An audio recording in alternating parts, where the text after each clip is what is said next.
સર્વવાલા મુક્તોની આ સેવકના પ્રેમ ભર્યા જય સ્વામિનારાયણ. વૈષ્ણવ ગઢડા પ્રથમનું 52મું. ચાર શાસ્ત્રી કરીને ભગવાનને જાણ્યાનું સાર. પહેલો, સાંખ્યો, યોગ, વેદાંત અને પંચરાત એ ચાર શાસ્ત્ર કરીને ભગવાનના સ્વરૂપને સમજવાની રીત બતાવે છે. સ્વામિનારાયણ હરે, સ્વામિનારાયણ હરે.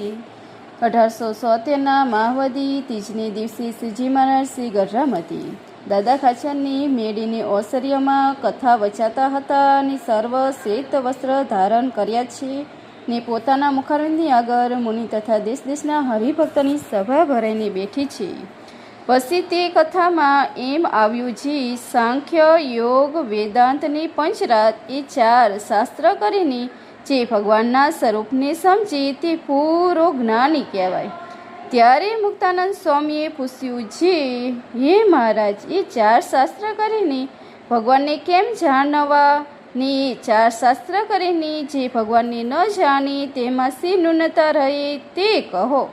ત્યારે શ્રીજી મહારાજ બોલ્યા છે, સાંખ્ય શાસ્ત્ર છે તે ભગવાનની પંચવિસ્મા કહે છે ને 24 તત્વ જેમ ભગવાન વિના કાંઈ કરવા સમર્થ નથી થતા તેમ જીવ ઈશ્વર પણ ભગવાન વિના કોઈ કરવાની સમર્થ નથી.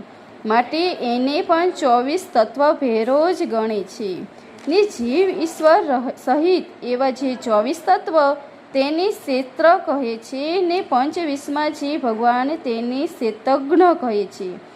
અને યોગશાસ્ત્ર છે તે ભગવાનને 26માં કહે છે ને મૂર્તિમાન કહે છે ને જીવ ઈશ્વરને પંચવિસ્મા કહે છે ને 24 તત્વને પૃથુક કહે છે ને તત્વ થકી પોતાના આત્મને પૃથુક સમજીને ભગવાનને ધ્યાન કરવાનું એમ કહે છે.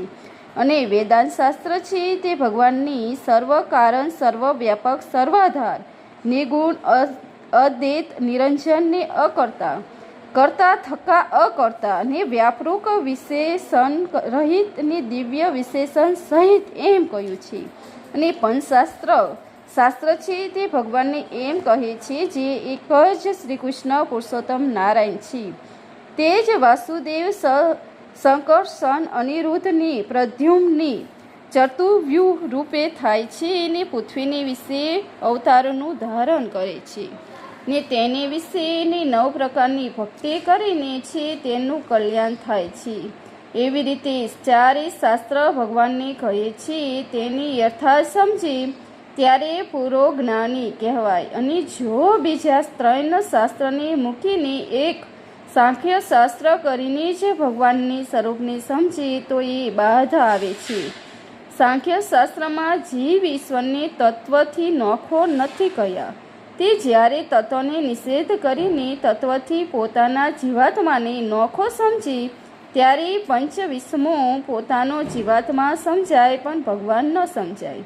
અને જો એકલે યોગશાસ્ત્ર કરીને જ ભગવાનના સ્વરૂપને સમજે તો એ દોષ આવે છે.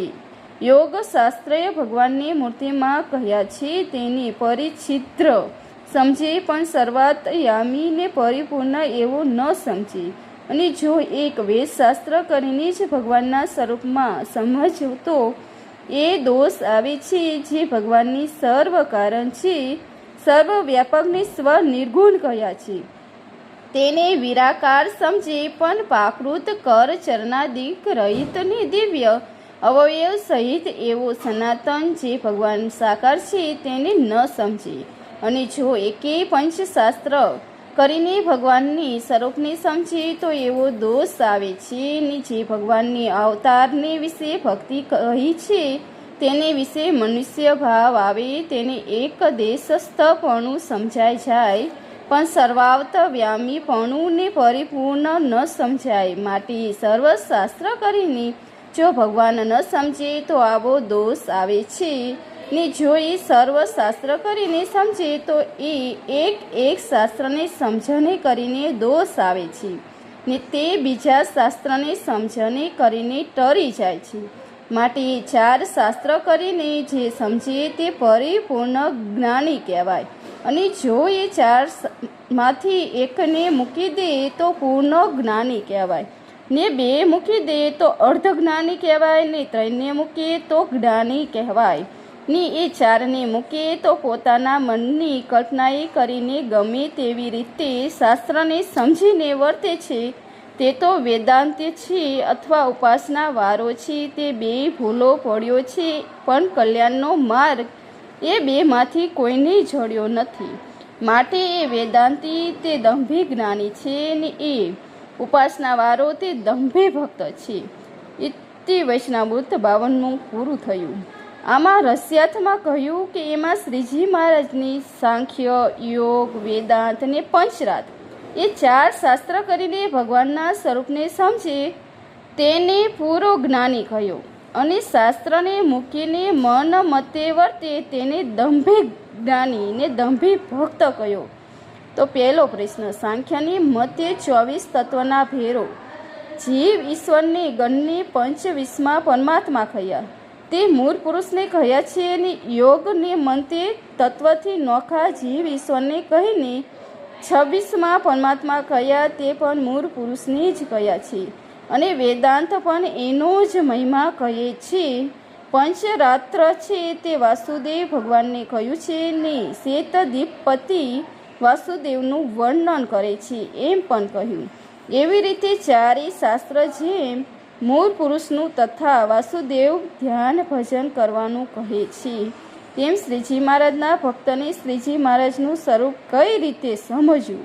તો ઉત્તર, જેમ સાંખ્યવાળો મૂળ પુરુષ વિના જીવ ઈશ્વર કાંઈ કરવા સમર્થ નથી એમ જાણીને મૂળ પુરુષને પરમાત્મા કહ્યા છે, તેમ પ્રત્યક્ષ શ્રી સ્વામિનારાયણના ભક્તોએ મૂળ પુરુષ તેથી પર બ્રહ્મકોટી, તેથી પર અક્ષરકોટી, ને તે કોઈ શ્રીજી મહારાજ વિના કોઈ કરવા સમર્થ નથી એમ જાણીને શ્રીજી મહારાજને પરમાત્મા જાણવા, અને જેમ યોગવાળા 3 દેહથી ભિન્ન જીવાત્માની માનીને મૂળ પુરુષની મૂર્તિનું ધ્યાન કરવાનું કહે છે, તેમ શ્રીજી મહારાજના ભક્તને શ્રીજી મહારાજનું તેજ જે અક્ષરધામ તે રૂપી પોતાના આત્મને માનીને શ્રીજી મહારાજની મૂર્તિનું ધ્યાન કરવું, અને જેમ વેદાંત મૂળ પુરુષની જીવ માયાની વિશે વ્યાપક ને જીવ માયાના કારણ જાણવા એમ કહે છે, તેને પ્રત્યક્ષ શ્રી સ્વામિનારાયણના ભક્તોનો પ્રત્યક્ષ